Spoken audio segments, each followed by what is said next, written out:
गोटे नुआ नोटिफिकेशन आसची तो जो पिला माने +2 पास करछंती तो तांको पई गोटे खुशी खबर तो एई 2025 मसिया पई तबे जो माने सिटी एंट्रेंस दा पई जाउछंती बा जोटा को हमें DELED आगुरु थिला सिटी डाएट तो सेही पिला मानको पई खुशी खबर तो नोटिफिकेशन रे रहिछि कोन ना directorate of teacher education and SCERT Odisha Bhubaneswar तरफ रु तबे 10/6/2025 तारीख दिन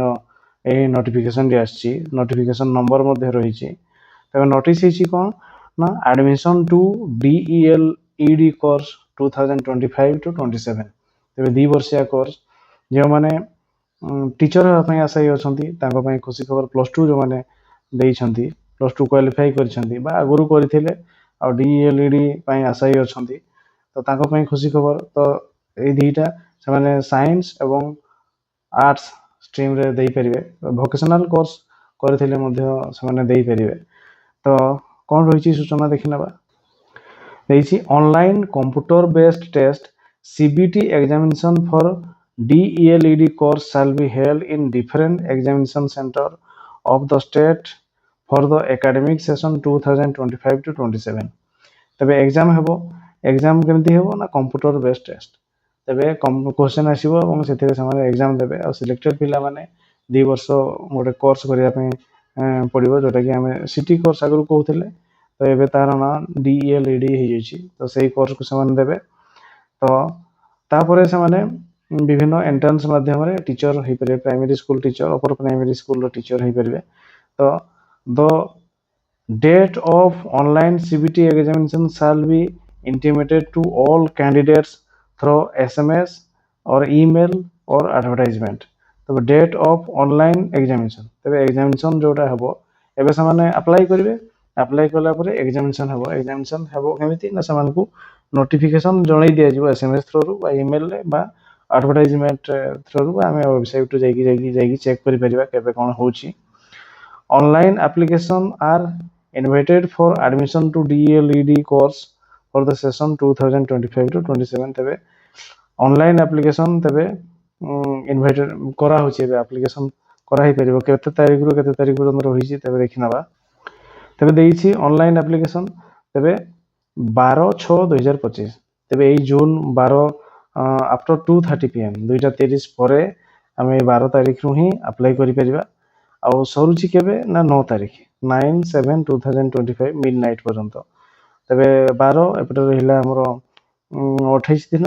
28 दिन जपटे 9 दिन तबे 37 दिन पाखा पाखी हमको समय मिलिछि से 37 दिन मध्ये रे हमें एप्लीकेशन अप्लाई करि परिबा पेमेंट ताले ऑनलाइन पेमेंट तबे केते रहउची पेमेंट रहउची से 12 तारीख रु एपटे 10 तारीख पर्यंत रहउची पेमेंटटा तबे अप्लाई कर दिथिबा 9 तारीख रु जदि हम अप्लाई कर देबा गोटे दिन पेमेंट जगह जदि हेल हे जाय तबे से पेमेंट करि परिबे तबे toll free number for query toll free number एटी देइछि ए टोल फ्री नंबर रे जमान कर किछि असुविधा रहिछि से माने कॉल करि परिबे ऑन ऑल वर्किंग डे जते सब वर्किंग डे गुडी रहिछि हमर तो सेकंड सैटरडे फोर्थ सैटरडे गला परे संडे गुडी गला परे जदि छुट्टी नाही तबे से वर्किंग डे रे हमें कॉल करके किसी जदि असुविधा होबे तबे बुझी परिबा तबे एति थिला ए होची एडमिशन डेट ता सहित एडमिशन पई ऑनलाइन पेमेंट तारो वेबसाइट रहिछि एदिटा तबे www.samsodisha.gov.in बा www.scertodisha.nic.in रे हमें से गोटा नोटिफिकेशन तारो एक्टिविटी सब हमें देखि परिबा तापरे interested candidates are required to refer the information browser available on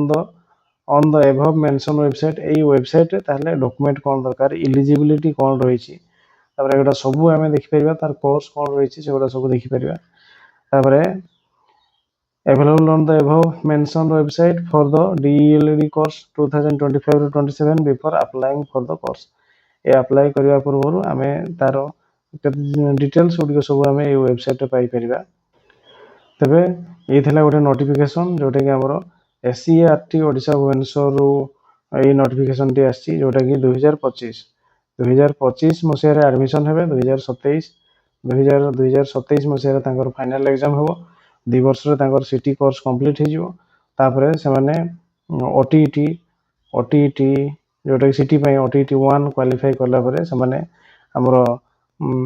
primary school ସେକ୍ସନରେ ସେମାନେ ଜବ୍ କରିପାରିବେ ଟିଚର ହେଇପାରିବେ ତ ଇଏ ଥିଲା 2025 ମସିହାରେ ସିଟି ଆପ୍ଲାଏ ଯେଉଁମାନେ କରିବେ ତାଙ୍କ ପାଇଁ ଗୋଟେ ନୋଟିଫିକେସନ୍